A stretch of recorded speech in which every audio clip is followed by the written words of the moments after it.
సంక్రాంతి తర్వాత కొత్త రేషన్ కార్డులు పంపిణీ చేస్తామని ప్రకటించిన తెలంగాణ ప్రభుత్వం ఆ దిశగా చర్యలు చేపట్టింది. ముందుగా దరఖాస్తులు స్వీకరించాలని భావిస్తున్న పౌర సరఫరాల శాఖ అధికారులు కుటుంబాల ఆదాయ పరిమితి, ఇతర అర్హతలపై కసరత్తు చేస్తున్నారు. ప్రస్తుతం గతంలో ఉన్న మార్గదర్శకాల్లో మార్పులు చేసి ఆదాయ పరిమితిని పెంచేందుకు ఇతర రాష్ట్రాల్లో రేషన్ కార్డుల జారీ ప్రక్రియను అధ్యయనం చేస్తూ ఉన్నారు.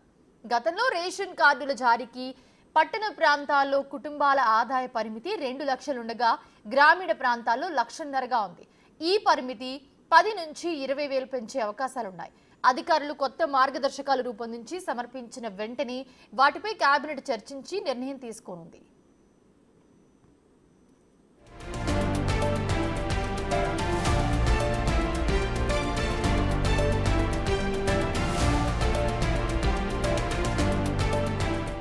తెలంగాణలో ఇప్పుడు దాదాపు 90 లక్షల రేషన్ కార్డులున్నాయి. మొత్తం లబ్ధిదారుల సంఖ్య 2,82,00,000.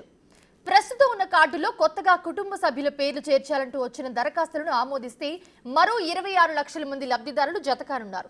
ఇక గత జనవరిలో వచ్చిన 10 లక్షల దరఖాస్తుల్లో ప్రతిపాదిత లబ్ధిదారుల సంఖ్య 32 లక్షలుగా ఉన్నట్లుగా అధికారులు తేల్చారు. వీళ్లకి కూడా రేషన్ కార్డులు జారీ చేస్తే మొత్తం లబ్ధిదారుల సంఖ్య 3,40,00,000 అవుతుంది.